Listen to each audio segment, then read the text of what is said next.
BRICS summit taking place in South Africa is being closely watched. It comes at a time when extraordinary global political and economic challenges are facing the world. We've witnessed the trend of unilateralism and the world's two largest economies standing against each other. How will it affect the cooperation among BRICS economies? And what does the future hold for emerging markets? To address these issues and more, I was very happy to be joined during the World Peace Forum by Cobus van Staden from the South African Institute of International Affairs and Raja Mohan from National University of Singapore. That's our topic. This is Dialogue. I'm Yang Ray.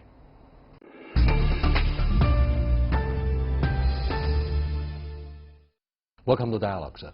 From style to substance, what do you think should be the most important word in the vocabulary of this BRICS summit? Industrialization, inclusive growth, as highlighted by the title. One thing that's happened is the BRICS summits have tended to get into a routine formula-like statements where long and you cover almost everybody's interests, like in the old days, the multilateral meetings. So it became more like a laundry list rather than a specific focus. But I would think this time, given the unprecedented threat to the global trading order, restoring a measure of confidence and stability to the global trading system should be the priority. And I think whatever the problems that have been generated by American domestic politics, the others between themselves should be able to at least say, look, we're going to contribute our bit to make sure the free trade system survives. Is it easy to build consensus between members of BRICS? The story about BRICS. Because we were talking about how to restore confidence about the world trading system, the trading order that's being undermined by protectionism and populism. The story about BRICS is always that the members have so many differences between them that they can't necessarily have too many overlaps. I think in a way that might actually be a strength in this case, because at the moment we're seeing a lot of the crises in the world, the current changes in the world order have to do with the global south versus the global north, or shifts in influence between the two. These are all, in different ways, countries of the global south. And so even though they are, as members, quite different and quite far apart physically as well, there is also, they bring together this a certain kind of traditional distance from the center of the world system. So in that sense, I think they're all peripheral in different kinds of complicated ways. And I think it is interesting to come from that position and then to try and find overlaps from that position. We can pinpoint some commonalities or competitive edges that they share for the member states of the BRICS group. But do you think economically they are mutually complementary? In what way? I think there is a new problem in a way that while there is an idea of a global south, the imbalance between China and the rest of them is so large today that actually... We are even 5 times larger than the Indian economy. So I think that produces a set of imperatives that, like for example, India has a huge trade deficit with China, and I think after the last meeting between the two leaders, President Xi and Prime Minister Modi, there's an effort to reduce that. So I think there are things to be done between ourselves. I mean, that while we try to work together to manage the global system, that's one problem. The second problem is, despite the shared interest in the stability of the system, I think there are strong temptations for bilateral deals. I mean, I think for all the difficulties China is having with the Americans at this point of time, China is determined to seek some kind of an accommodation with the United States. Now, President Putin and President Trump are meeting again.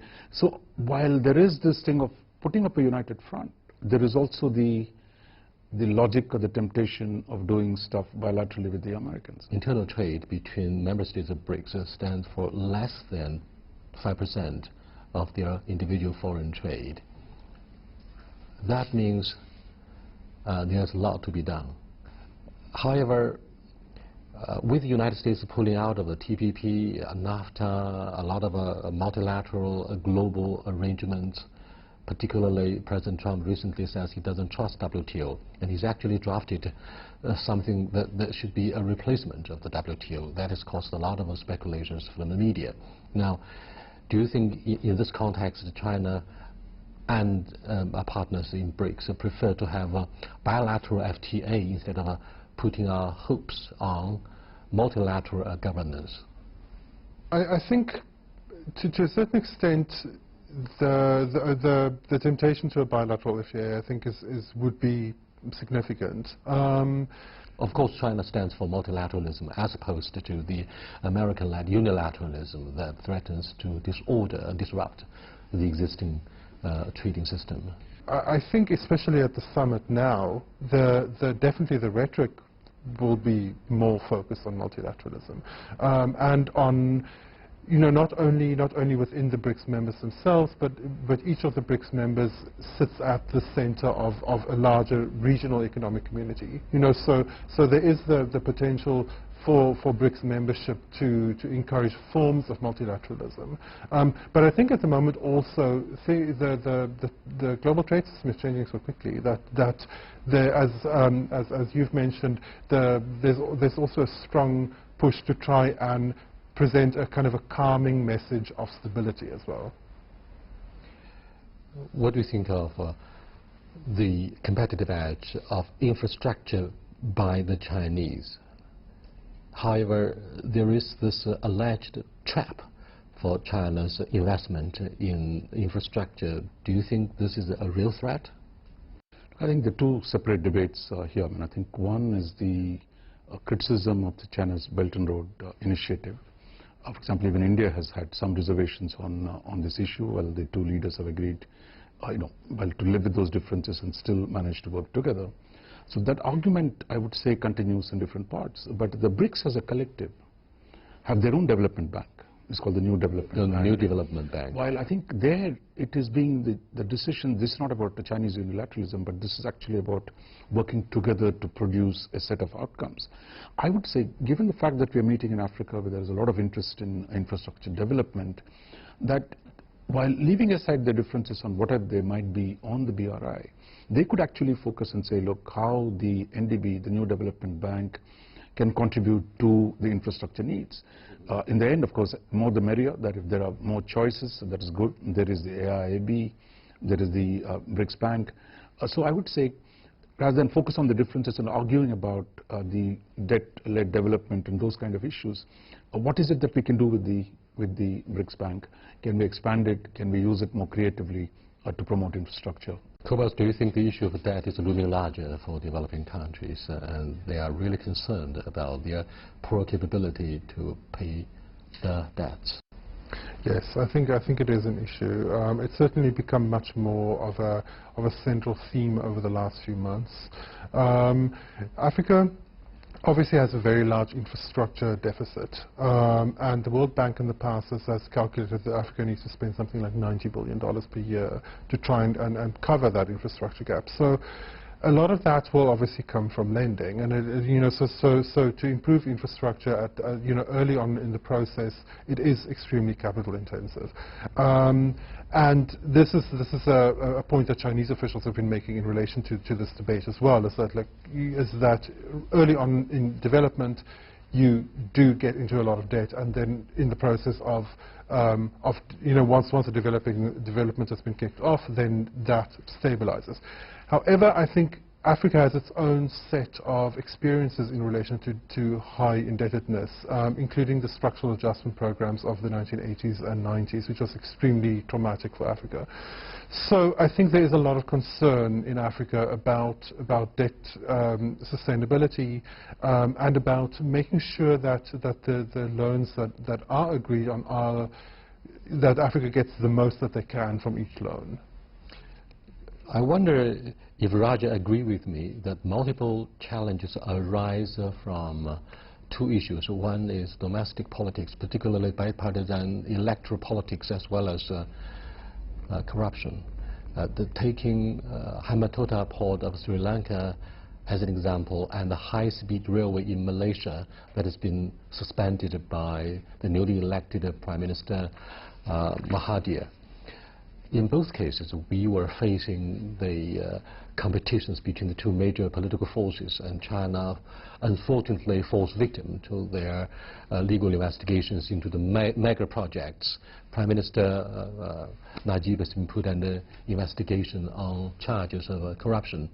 So this kind of things always keep China deeply puzzled as to how to avert legal risks. I would think it's partly a learning experience for China as well, that if you look at historically, that all the other great powers which went beyond their borders to invest in other parts of the world, even in the post-war period, that we constantly ran into these problems. I mean, the domestic politics, the politicization of mega projects in the developing countries, the corruption of the political leadership, and using big projects as a way of contestation between different factions of different groups. These are pretty common. I mean, I think one way we have transcended them was to really imbue the multilateral lending institutions with a set of criteria so that you go through this process, because that is how the multilateral institutions learn their lessons. Today, I would say, I'm sure China, being a practical nation, would eventually find ways to adapt to the kind of lessons that have hit you in, say, in Sri Lanka or in Malaysia or even in Kenya. I see that there is some kind of a debate today. So I would say some adaptation to how we do these projects. I'm sure the Chinese leadership, given your stakes, because after all it's your money that's being put in, so I would think there's some way of redefining, tweaking the way these projects are done. Do you think the power transfer and leadership change in South Africa would also impact negatively our cooperation between China and South Africa? No, I think the relationship between China and South Africa, I would guess, would continue pretty stably. The South African government has a very close relationship with China. It's improved a lot over the last 20 years. And for example, how do you rate the performance of former President Jacob Zuma in strengthening such a cooperation? He himself has been put under investigation on charges of corruption. Yes. During the Zuma administration, the relationship between China and South Africa became a lot closer. But it wasn't necessarily because of President Zuma. I mean, it was also the diplomatic relationship itself moving through successive stages of cooperation, including the co-chairmanship of the FOCAC summit, the South Africa chairing hosting the FOCAC summit in 2015. So those are formal moments of deepening the relationship that didn't necessarily have a direct relationship to President Zuma himself. I think as after the changeover to President Ramaphosa, there is a lot of intention in the South African government to try and maximize its trade and investment relationships all over the world. So, I think they've warmed up to their relationship a little bit with traditional Western partners. They certainly are very focused on political and economic integration in the SADC region, the Southern African Development Community region. But the relationship with China is a cornerstone of South African economy, and I would expect it to continue that way. Thank you very much. You are watching Dialogue with Mr. Cobus van Staden, Senior Researcher on China-South Africa relations with South African Institute of International Affairs. We are also honored to be joined by Mr. Raja Mohan, Director of the Institute of South Asian Studies with the National University of Singapore. We'll be back in a short while. Stay with us, please. Welcome back, sir. Let's look at the impact of the American trade protectionism and populism on the global economy, particularly BRICS economies. What about the impact, for example, of continuous flow of capital back to the United States due to the Federal Reserve interest rate hikes as well as tax reform of President Trump? That will seriously cause jitters in our financial markets of the developing countries, particularly BRICS. Do you think so? Well, Africa particularly, I think, is very vulnerable to the situation. There is, the the imposition of tariffs and the growing of the trade war is bad for Africa on a number of different levels, including just making products with complicated global value chains more expensive across the board. So I think there is some worry in Africa about the impact of these power relations. And in the process, I think Africa is then also more determined to try and use alternative platforms like BRICS to try and mitigate some of that damage. Excuse me, would you rely more on the platform of BRICS or rather the multilateral or the broader multilateral platform of WTO for settlement of the trade disputes? Because the European Union and China are likely to join hand in submitting their cases to the WTO for hopefully winning the lawsuits. Do you think BRICS will follow suit? I would say there's always partly a myth of, that really there is an equality, everyone is equal sitting in this kind of institutions. That is true. In a general sense, we need multilateral rules to have some sense of normative framework to continue trade. But it's always also true that when a big boy decides to walk out of the game, then the others have to adapt. I mean, I don't see how others are merely going to say, India will go to the WTO and say Americans are wrong. Trump doesn't give, shall we say, damn to those kind of complaints. So there the challenge is that, one, the countries that are going to be affected by this will need to do a lot more internal reform. That is, if you don't make yourself more attractive and only go by saying, these are the rules, I'm WTO compliant, that's not going to be enough. Because as we pointed out, the changes in the US domestic market is going to attract a lot more capital. Trump's disruption of the global supply channels is going to move some production back to the US. And then there is a technological disruption where the introduction of new technologies might move some capital back to the US. So I think we are in the middle of this disruption. I think taking a legalistic approach is not going to work. So therefore, internal reform in other countries, and I see China is doing it in a big way, opening up, making itself more attractive to Western businesses. We see every day the Chinese leadership actually talking about why China remains the most attractive place to do business with. And I think others like Russia and India do the same.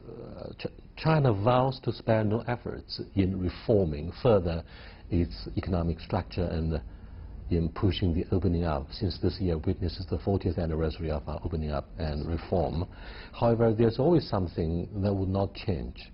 For example, the alleged market economic status that China has not been able to have despite our entry into the WTO back in the year 2001. Even among member states of G20 or BRICS, many of our partners refuse to grant China the full-fledged market economic status. That has somehow a lot to do with the industrial policies of the Chinese government, and that is shared by the US administration. I can only answer the question from an African perspective, and I think from an African perspective, the Chinese approach has been studied very intently, and the fact that China managed to make such a leap in development, while not necessarily following the Western model of complete liberal markets, all the way through, and also not necessarily following the Western model of linking liberal markets with liberal institutions, was clearly commented on and drew a lot of attention in Africa. And I think you're increasingly seeing African governments looking at the Chinese model as an alternative way of development. That is a major concern for the US government, which means their world leadership, their primacy for the world economic order will be seriously challenged by the Chinese model, and perhaps through the export of a BRI. Yes, I mean that it's a problem. I mean, I can see how it can be a concern in Washington. In Africa, the question also becomes trying to maximize the number of partners available to Africa, because one of Africa's historical problems has been an excess of dependency on the West. But the issue, Raja, I'm afraid, is whether this is a zero-sum game. in the age of globalization, China and the rest of the world are so increasingly interdependent. Do you think it is an issue of two economic systems competing in parallel, the liberal economic institutions and the internal system of China, which is heavily influenced by our ideology and our own national conditions? I think at one level we should take away the internal orientation of governments. I think I would say China has built a modern capitalism very successfully under Chinese conditions or Chinese characteristics. So I don't think it has anything to do with the internal political orientation of the Communist Party-led state. The problem has been that China has been very successful in globalization. It has brought prosperity to its people. But what we're finding today, there are losers from this process of globalization within the West. West has preached us the virtues of globalization. Asians have done quite well to learn from them. But today, as a consequence of the shift in the industrial production, you have actually a large number of people who are left behind in the Western world. Now, they're coming into the streets and challenging their own system. So the problem for the political leadership, whether it's in Brexit, whether it's in the US or it's going to be in Europe, is how do you deal with the losers from globalization? And that is a political issue for the West and for the world as a whole, because we can't succeed if they're going to internal politics. So I would say we can leave out the internal politics. You're right, all politics are local. What do you think of its relevance of G7 after the 2008 financial meltdown? I mean, the 2008 financial meltdown was certainly shifted the political landscape, and it made other groupings like the G20 and BRICS more important. But I don't know that the fact that other groupings became more important necessarily cancels out the G7. I mean, those are powerful economies. So, you know, I think what is important is to really take into account the breadth of the landscape and not have a tunnel vision on a particular small group of economies, but look at the rise of, you know, as has been mentioned, the rise of the rest. Well, the G7 may diminish as a result of the rapid and dynamic expansion of the BRICS or G20 somehow. However, when you look at the issue of governance, the industrial nations still set a very good example despite, for example, financial derivatives of the Wall Street and other byproducts of Western capitalism. So do you think eventually it is a competition between different modes of governance and the G7 still leads us by a big margin? I don't think so. You don't think so? President Trump has already said, look, even on the political side, you need to have Russia back. Russia, as we all know, has Russian symbol has two heads. One looks east, one looks west. Russia is very much part of Europe. So I don't think that old framing of east versus the west or north versus south is going to work. It is the question of which is the best way of organizing global governance in relation to global economic governance, in relation to the transformation, to the fourth industrial revolution that's beginning to unfold. How do we use technology to disperse benefits far more widely? Those are the challenges, and there I think we still have to put our heads together. I would think G7 is not enough, and as the old Marxist formulation is to go, there are severe inter-imperialist contradictions. And I think what Trump has pointed out is really on the question of NATO, on the question of trade.